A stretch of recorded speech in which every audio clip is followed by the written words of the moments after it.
Fullerton has done it.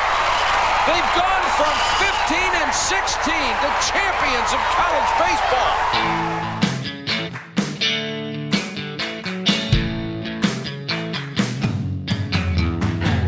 Welcome to the 1544 Miles to Omaha podcast, talking about the past, present, and future of Cal State Fullerton baseball. Here's a drive, deep right center. Back there, and Chamberlain has won it. A walk-off homer from the freshman Chamberlain, his first of the year. Cal State Fullerton has won the College World Series in 1995. 1 ball and 1 strike. Runners lead from second and third. The 1-1 chopped over the mound. The second baseman Borgano's got it. Throws to first, a no-hitter for Colt Neesmith. Here's your host, Dave Lamb.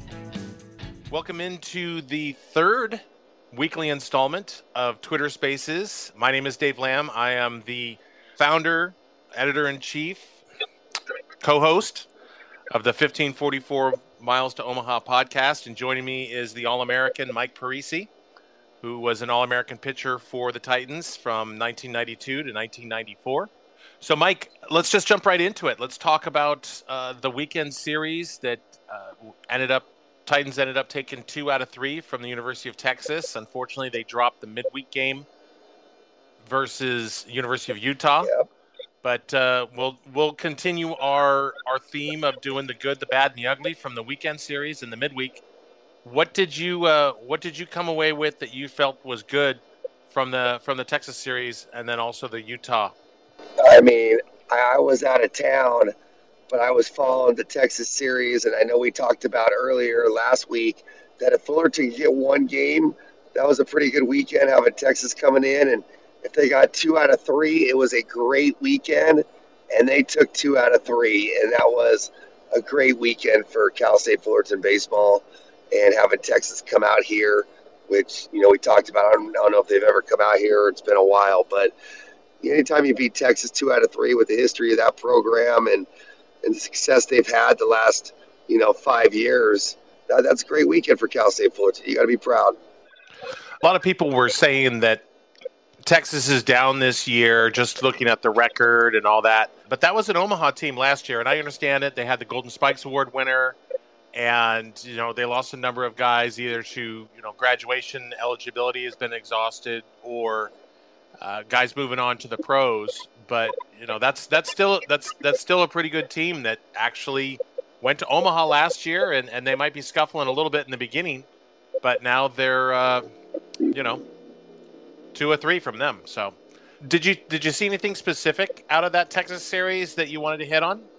Friday starter was, and we hope we could get a couple runs, and we made him throw a lot of pitches, and he didn't last very long, and we just battled and played 9 innings and competed and took the Friday game, and so that was a good start going into Saturday and Sunday, and the way they won on Sunday was really exciting. And that was good. I think they may have found a shortstop who looks like he's healthy, and there was a lot of positives. I know our starting pitching and our Friday and Saturday guy, need to figure it out a little bit, but you got to keep giving them the ball and hope they come with some quality starts in the future. What was your and piggybacking with that? Jack Haley, unfortunately, was injured in the beginning portion of the season, and I think those two weekends he was just getting healed up. But by the way he performed this past weekend, unfortunately he did have an error, but at the same time, I think he had 4. He was participant in 4 double plays. And I think he had 20 assists over the course of, I want to say, the 4 games, including the Utah game on the midweek. Right. So right. It sounds like Jack Haley might have taken that spot. We'll see. I mean, he didn't set the world on fire. I think he batted 250. If I don't have the stats in front of me, I'll probably pull those up. But I think that he really kind of helped himself. He didn't hurt himself. We can definitely say that for sure. Right. So that was nice. What's your thoughts on Carter White? I don't know if you saw any of the stuff that come out of the weekend with Carter White, but it seemed like and I can give you the stats. I'm pulling them up right now. Carter White is just absolutely just on fire right now. Let me ask you a question about Carter White, because he is playing really well, and every opportunity he's got, he's shined. And I know they got some talent in the outfield, and they could maneuver their outfit a little bit. They're maneuvering their lineup a little bit, and they're trying to find what works before they get into conference, which that's what most programs are usually doing right now. What year is Connor White, and where did he come out of? But he's a heck of a player right now. He's doing well. Yeah, Carter is out of Long Beach City. He is, I believe this is his third year in the program. So he came in 21, played quite a bit more in last year in 2022, and actually started and did quite a bit of center field last season, which was a little bit surprising that in our preseason write-up, I wrote that he was definitely in the mix to potentially take one over the center field spot. I think the knock on Carter is that his arm isn't all that strength. I mean, he's not the Michael Lorenzen. He's not the Mark Kotze from the center field. But I mean, Who is really? Who is out there that can come in and just absolutely just throw a one hopper from center field and get somebody at the plate. So I think that's the major knock on Carter. But to be quite honest with you, as a DH, I mean, the guy's just absolutely hitting the cover off the ball. I mean, just this past weekend, he hit 500. He was 5 for 10, scored a run, had an RBI in the Sunday game, 2 for 4 on Tuesday, 1 for 1 on Sunday as a pinch hitter, 2 for 5 on Saturday. And I think the most impressive thing about Carter is that he's had, I can take a look at it. He's had, I want to say, close to 15 at bats, and he hasn't struck out yet. Wow, that's very impressive.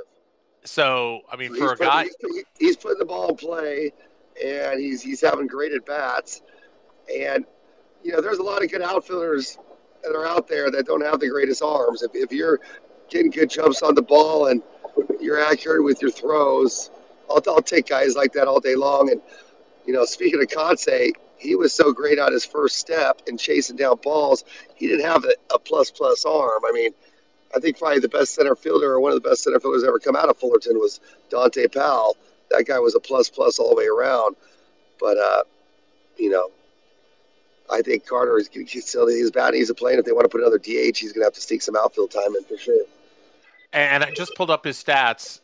He's played in 8 games, so 8 of the 10 games that have already been in the books, he's played in 8 of them. He has 15 at-bats, 9 hits, 1 double, 2 RBIs, walked 3 times, struck out 0, as I said, stole 2 bases. So his batting average on the season is 600. His on-base percentage is 684.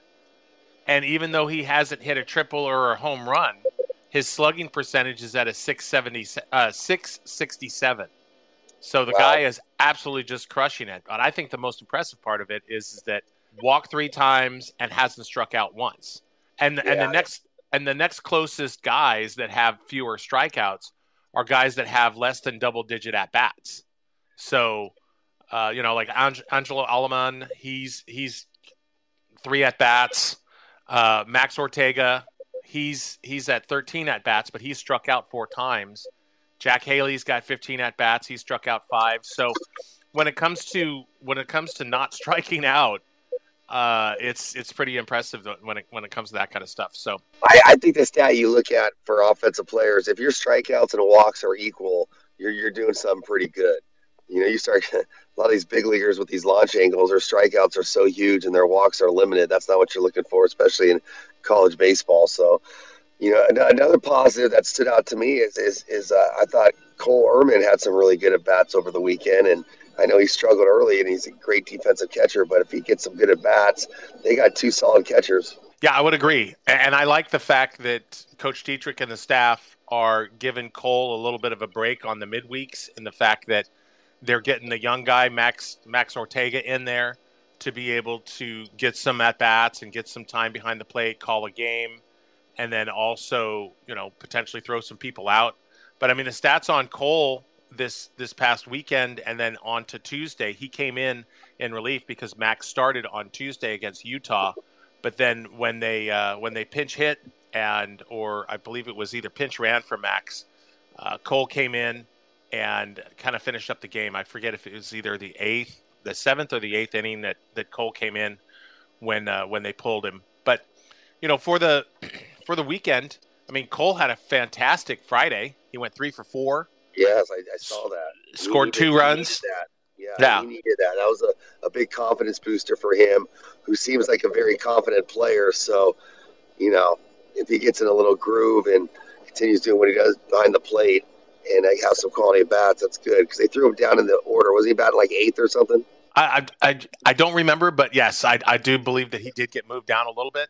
But yeah, I mean, I think he batted .310 for the series plus the Utah game, 2 runs, 2 RBIs, only had 1 strikeout, so he went 4 for 13. So not too shabby for a guy that kind of scuffled a little bit in the beginning couple of series, but was turning it on, and definitely batting .310 for those 4 games is definitely something to be proud of. No, absolutely. I think I'm really looking forward to it. I'm jumping ahead of ourselves a little bit. I'm really looking forward to this Portal Pepperdine guy starting against his old school Friday, because he needs a good start. He needs a good quality start to start build some confidence, because he's been giving up way too many hits. His strikeout to walk ratio is great, but he's obviously not missing barrels like he needs to be. And he has a really good arm and he has good stuff. So hopefully he has a good start against Pepperdine. I'd be interested to see that, especially in the era of the transfer portal. Unfortunately, we don't have Titans don't have a game against San Diego State. It would be really nice to see how JoJo Ingracia or Ryan Falks performed against the Aztecs. Those guys, same thing with Hollywood Haley, with Jack Haley. If we were able to play Oregon, in the age of the portal, I don't know how that would work. And obviously, kind of leaning on you with your experience. The transfer portal really was non-existent at that time. You had to sit out for a year. If you had to sit out and lose a year of eligibility if you wanted to transfer from D1 to D1 and all that kind of stuff. And it's kind of all changed now. But before we hit on Trevor Hinkle potentially getting that start versus his old school in Pepperdine this weekend, wanted to touch on the fact that the team ERA from just those 4 games shrank about 1.5 points. So after 6 games versus Stanford, 1 against Tulane, 2 against Michigan, the ERA was at 7.36. And then so those 3 games against Texas and 1 against Utah, they're down to the 5, right? Yeah, it's 5.71. Still not great, but not bad for shaving off about 1.65 earned runs off of just a 4-game stretch. The pause and I was proud of Evan Yates on Sunday having a quality start. So, the Friday, Saturday guys, maybe struggled a little bit in my opinion, but the bullpen was solid, kept them in the game. The offense at Fullerton's finding a way to score runs.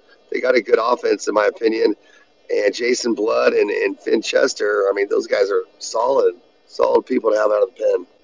Well, yeah, speaking of those pitchers, Jason Blood is really, really turned it on in the fact that, I had a chance to talk with his dad in the parking lot after, I believe it was the Stanford series, or I think it was either the Tulane game. I'm not 100% sure, but I know it was relatively early in the season. And he was saying that, Jason's stuff, it's not electric. It's not going to pop the radar gun, but man, oh man, is it effective. And you don't necessarily, especially in college, you don't necessarily have to just light up the radar gun like a Christmas tree. But if you get guys off balance and if you can throw good off-speed stuff, you're going to get dudes out. And that's what Jason Blood is doing right now. Yes. And you know what? I watched him throw live against Stanford out of the pen, and I've seen him on ESPN+. I like his arm angle. He gets a lot of swing and misses. So if you're getting swing and misses in Division I baseball, you're pretty deceptive. And he throws his breaking ball. He pitches in. He has some movement. I mean, he's definitely a quality college pitcher. So that's a good thing. And then Finn Chester, I call him sort of Joe Cool watching him. I mean, he's just a veteran. He just comes in. He's as confident as could be. He's going to throw strikes. He's going to go right after you. And I know he gave up that home run on that Sunday, but that's going to happen. He's going to pitch aggressive. He's not afraid of contact, and he's a guy you want on your staff. What's your opinion on the fact that he came in on Friday and secured the he came in, let me take a look at his stats. I got him right in front of me here. So on Friday he came in 2 innings, 4 Ks, gets the win, and he was pretty demonstrative at the end there to the point where struck the final guy out, turned towards the first base dugout, kind of yelled something and did a very non-demonstrative, a little bit of a soft horns down, which I know. Ooh. Yeah, so he did a little bit of a soft horns down to the Longhorn dugout, Right. and obviously they did not take too kindly to that, because if you saw either in person or on ESPN Plus, because they showed it on Sunday, I actually went back and took a look at the replay on Sunday of the Sunday game, and the guy, I think his name is Jack O'Dowd, who was the Longhorn who hit the home run off of him on Sunday. Yes. He was giving him an earful, and any of the infielders that were within earshot or screaming earshot as he was rounding the bases, he was giving Finn and the rest of the Titans an absolute earful about that after coming around the home plate. So as he should, and when you're gonna pop off, you better be able to back it up. And maybe if it was like the Sunday finish and you're not going to see Texas again and you want to do something like that, you just won the series, I get it. But you're doing it on Friday and you still have the chance to come back and pitch on Sunday, you better back it up again. And so, hey, that's what happens. Hey, what are you going to do? It was right going into that Sunday appearance. He ended up doing 2 innings. Gave up 4 hits, 2 earned runs, which was via the bomb, but he did still strike out 2. He came in. He still had a 0.00 ERA after Friday, and now his ERA, I believe, stands at.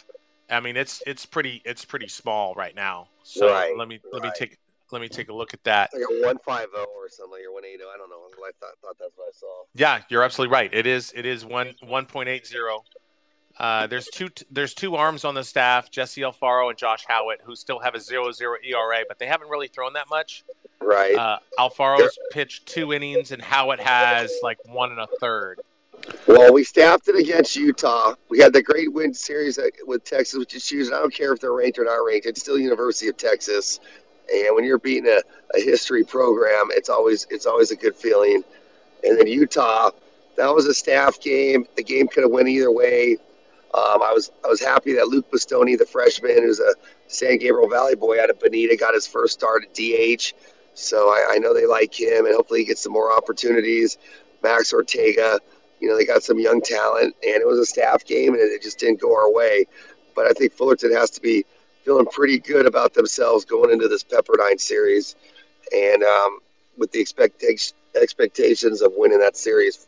So that's the way I look at that series. If they don't win that series, that'd be disappointing, but we'll see what happens.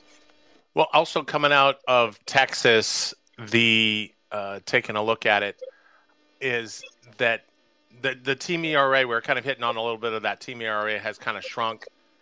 And we've also kind of hit on Jason Blood and the fact that he's logged about 12 and 2/3 innings, and his ERA for the season is now at 2.84, which is pretty darn good. And he ranks tied for second with Peyton Jones for strikeouts with 14 on the year. But then talking about the guys that are striking dudes out, even though Trevor Henkel's ERA isn't all that great, he leads the staff. Yeah, he has 18 punch-outs and like 4 walks, right? Yeah, I don't know the walks. I'll probably be able to pull up the stats here in a second here. It's 18 and 4, I think. So what's your assessment? I mean, unfortunately, he's got about, gosh, how many home runs has he already given up? So it's kind of like one of those things that he's just given up too many hits for whatever reason. Is he falling behind in the count? I don't know. Is he giving into hitters? I don't know. I mean, the history of Fullerton pitchers is we never gave in to hitters. If it's 3-1 and he's a fastball hitter, I'm throwing you a slider. we're not going to give in.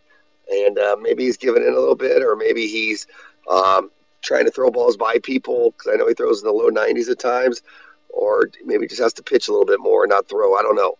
But I'm really pulling for him this Friday, and it's a good place to pitch at. It's a place I'm sure he's comfortable pitching at. And so I think he's going to have a good start. Well, talking a little bit more about the Finchester on Friday, the demonstrative, turns to the dugout, gives a little bit of the horns down there. And then there was that little bit of a dust up or scuffle or whatever you want to call it. It was the typical finger pointing and a little bit of shoving here and there, shouting back and forth. Obviously, not a punch was thrown on Sunday after the game was won on walk-off fashion. Did you get a really chance to be able to kind of get an idea of what was happening, even though you were catching it on ESPN?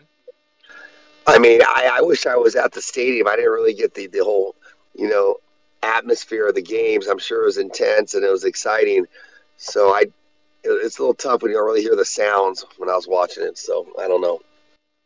Well, from my recollection, I watched the replay on ESPN to see what people on the ESPN feed were seeing, and then also being there in person on Sunday.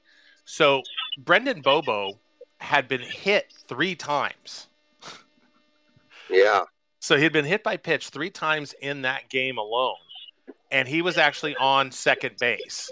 And when Angelo Aleman hits that bloop single into shallow left field, it was a 2 outs. And so obviously Bobo was just motoring and Bilo was sending him, because obviously 2 outs, he gets caught.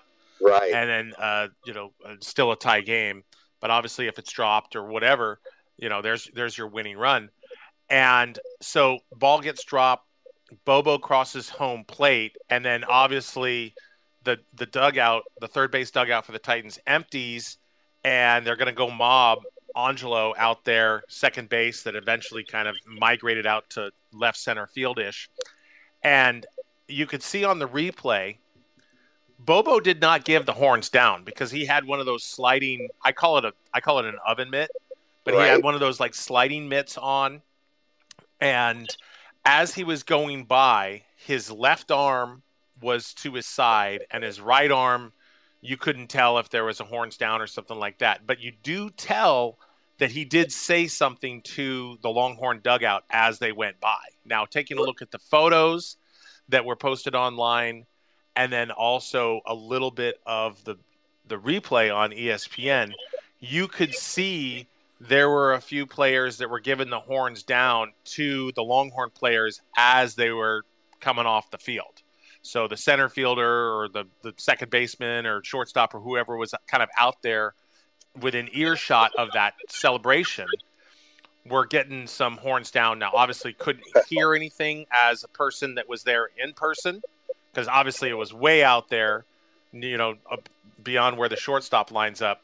And obviously you couldn't hear anything on the ESPN replay if anything was said, but you could definitely see a few players throw the horns down or something like that. And I know University of Texas, they're going to take some umbrage with that. They're going to have a problem with that, because that's just the way they are. And in full disclosure for anybody that's listening, I got my undergraduate degree at Cal State Fullerton, but I did my postgraduate degree at University of Oklahoma, which is the main rival of the University of Texas, and they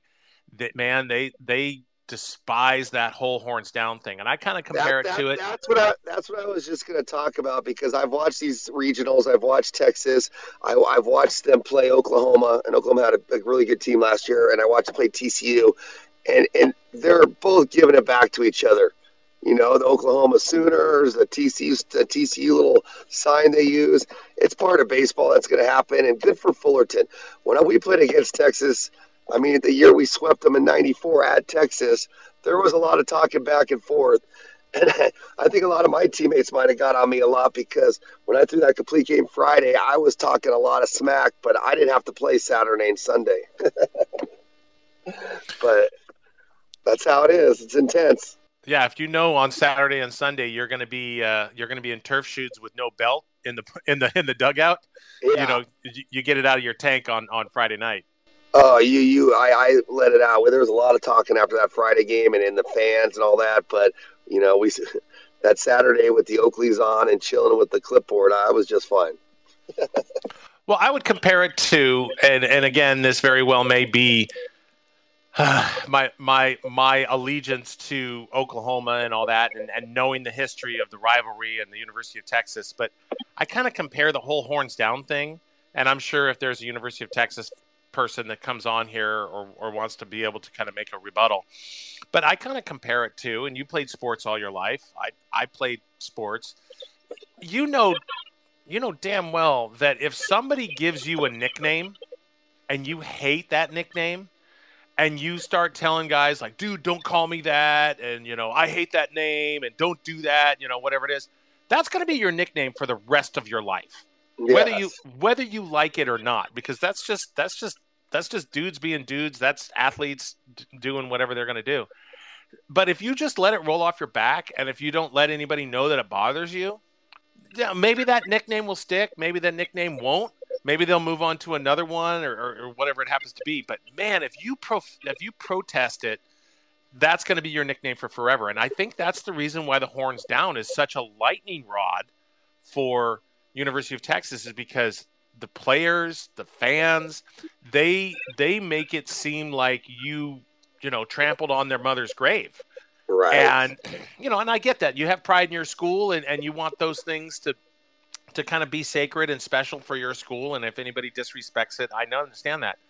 But man, oh man, they absolutely just lose their mind over that whole thing. And my best suggestion would be like, hey, if there's anybody out there that's listening to this or is going to read the article that I'm going to post later on tonight, man, just let it roll off your back and it probably will go away. Now, Texas A&M and University of Oklahoma, they're probably still going to do it. But teams like Cal State Fullerton or even like teams like Baylor or somebody else who doesn't really have that major rivalry with Texas, they might let it go. But who knows? That's probably well in the future. I don't feel sorry for Texas at all. And good for them. Their university, but I love when they get beat. So good for Cal State Fullerton. And I'm done talking about those horns. I'm over it. I hope they had a good flight home, and I hope they're ready to play next weekend. Absolutely. One of the things that I'm going to bring up in my column that I'm going to publish later on Cal State Omaha is it seems to me that the official scoring, and we've got 10 games already in the book, and they've all been at Goodwin. It really seems like, especially when the opponents are batting, that they're scoring errors as hits. And I know they reversed one where Caden Connor had one slip right between his legs, a la Bill Buckner in the 1986 World Series. But Zach Liu on Tuesday had one glance right off the left side of his glove that they ruled a single. And that guy came around and eventually ended up scoring. And Andrew Morones, instead of having one earned run, he actually had two, which in my opinion, that was a Zach Liu error.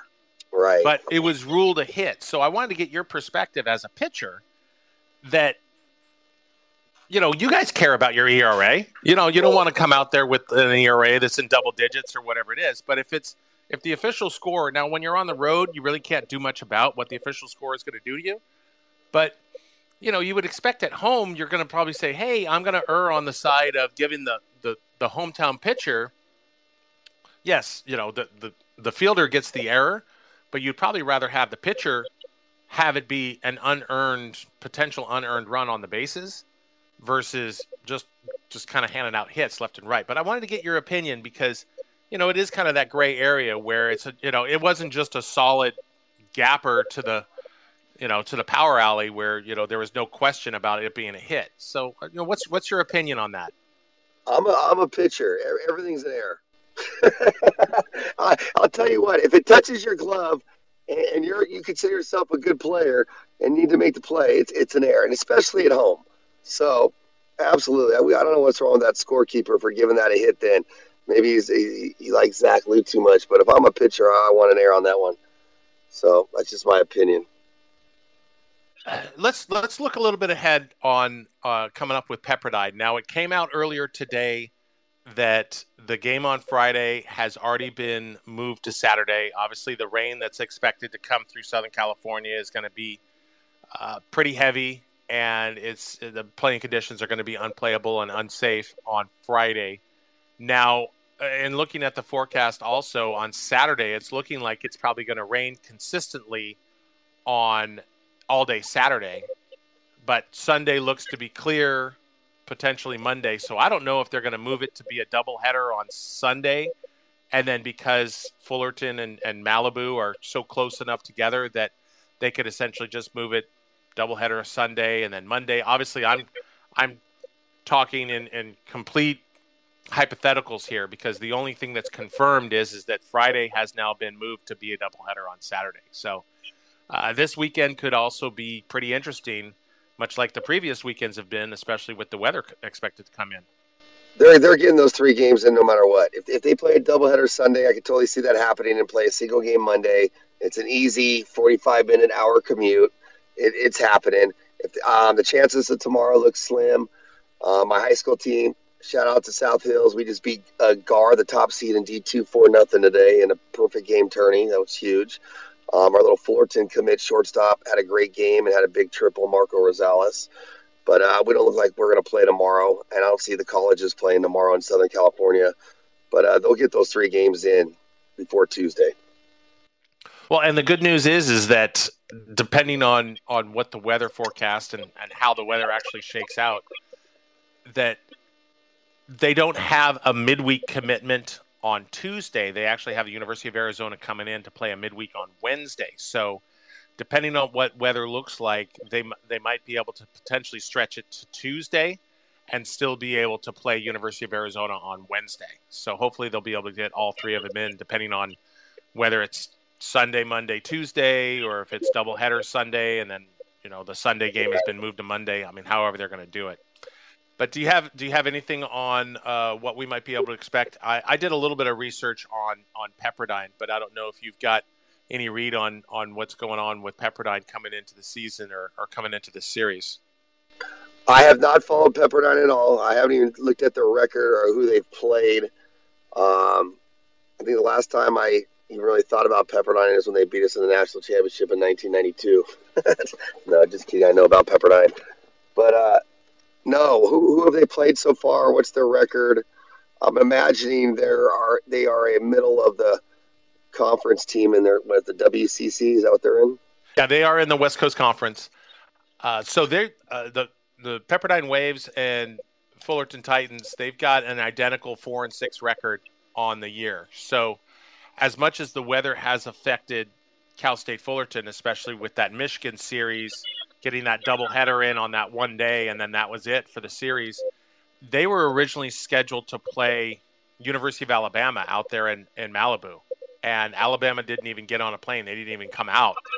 And so what they did is they actually played Boston College for 3 to open the season. And they went 1-2 against Boston College. And then they were able to salvage a little bit of that Alabama weekend that ended up not happening.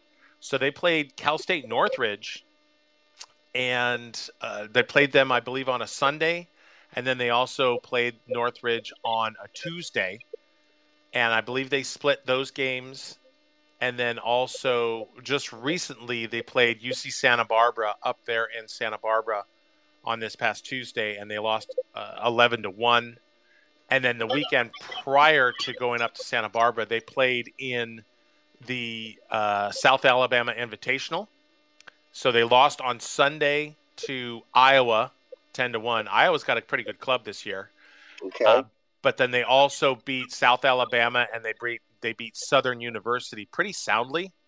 But then they've also had a midweek where they played UCLA and they got beat 11-2. So, Pepperdine's not, they're not lighting the world on fire by any means because of their overall record. They've got a, 2-game under 500 record right now. But in taking a look at them offensively, they've got 15 home runs on the season as a team. And one guy, Ryan Johnson, leads the team with 7 home runs already. and he's batting Wow. He's batting 472, and he's got a 1.674 OPS. So, much like most power hitters, he's tied for second highest in strikeouts with 12, and then Connor Bradshaw, who's unfortunately batting 182 for them, has struck out the most for the Waves with 16 punch-outs. So it looks like they got a lot of pretty big swingers when it comes to those guys coming to the plate, because they do have a higher strikeout, but Right. also that one guy Ryan Johnson, he's their big home run hitter. I'm gonna look at what he did against Santa Barbara and UCLA, because they haven't had a really strong schedule besides those two programs. And Fullerton's schedule has definitely been a lot stronger. And I think Fullerton only has like 4 home runs. But, again, I'm going to go with the strength of schedule. And I like to see what they do against the better programs. And then on the mound, and doing a little bit of research on them, it looks like a gentleman by the name of Shane Telfer. He looks to be solidly in their Friday night slot. He's got an ERA of 1.13. Wow. And he leads the team in 13 strikeouts, and he's got a 2-0 record. So 50% of their wins, they've only got 4 wins on the year. This guy has been attributed with 2 of them. So he's got a 2-0 record. But unfortunately, the Saturday and the Sunday starters, I don't – and looking at their past starts, it doesn't look like anybody is solidly slotted in there. There's a guy that, has been starting on midweeks, but he's also started on some weekends. So it's really going to be kind of a coin flip to figure out who's going to be the game 2 and the game 3. You can't really call them Saturday and Sunday guys, because obviously the games are going to be moved around to different days. But the game 2 and the game 3 starters, I can't really tell. I'm pretty confident that Shane Telfer is going to be the game 1 starter for the Waves. Well, I'm looking forward to their Friday guy, and I'm looking forward to him going up against Hinkle. Who's our Sunday guy? You got to give it to Evan again, right? So I think we stay with the same rotation going into this weekend, and I'm predicting we take 2 out of 3, if not Sweet Pepperdine. That's what I'm predicting. Yeah, I would agree. I think Evan Yates, I think he earned the Sunday or the game 3 start, in the fact that in taking a look at what Evan did on Sunday, this past Sunday against the Longhorns, he actually went 5. Yeah, he went 5 innings, and 6 hits, only 1 earned run, walked 1, struck out 4. Unfortunately, the 1 earned run came on a solo shot. But he really put the Titans, when he left the game, it was he was leading 3-1, and so he was in a position to get the win. Unfortunately, Chester gave up that 3-1 or that 2-run home run to tie it up, and then it put him into a no decision situation. But Evan was, he was right there for the potential of the win, and I think you reward him with another weekend start just based on what he did on this past Sunday against the Longhorns. 100%. He'll get the ball. He'll get the ball, and they're going to get 3 games in against Pepperdine, and we'll see how this weather is, and there's nothing we could do about it, but they're going to get the games in for sure. So let's go Titans. Let's get it going this weekend, or Sunday or Monday or whatever it has, before they have to play Arizona. Well, hey, at this time, we're going to give the listeners that are on an opportunity. I think that there's a opportunity in the in Twitter Spaces that if you raise your hand or if you request to be a speaker, you have to put in a request, and then I can turn on your mic and let you know. But if you're just content with listening, we're good with that. We'll definitely turn this around for those that want to listen to it on the regular podcast, the 1544 Miles to Omaha podcast regularly. Yeah, I'm excited for this weekend. Hopefully the momentum from the emotional Texas series will carry over. And, I'm very much interested in that game too, that if Trevor Henkel is still going to get that start, I'd really, really like to be able to see how he's going to be able to pitch to his old team. Yeah, that's going to be exciting for him. And I'm sure he's excited to pitch against his old team. And, he came to Fullerton for a reason. So it's time for him to start stepping up. All right. Well, Mike, appreciate you being on as always. This is fun. I love doing this every single week. And everybody out there, you've got an extra day to prepare for the Titans versus the Waves coming up. Who knows? It might be 2 games on Saturday. It might be on Sunday. So you got an extra day, especially because Friday has already been moved. But thanks for listening, everybody. We appreciate you being on. Congratulations, Mike, on a big win for your team. And we'll see how the Titans do this weekend. We'll see how they do heading into that midweek against Arizona. Keep supporting the Titans. They're not going to disappoint. Keep supporting them.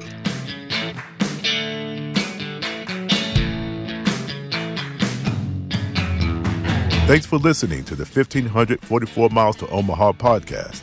Feel free to visit our website, CalStateOmaha.com. While there, you can order an official Cal State Omaha t-shirt from the merch store. Follow the 1544 Miles to Omaha podcast on Twitter and Instagram at CalStateOmaha. Please like us on Facebook at facebook.com/CalStateOmaha. The 1544 Miles to Omaha podcast is an On the Lam Enterprises production and is not affiliated with Cal State Fullerton or Titan Baseball.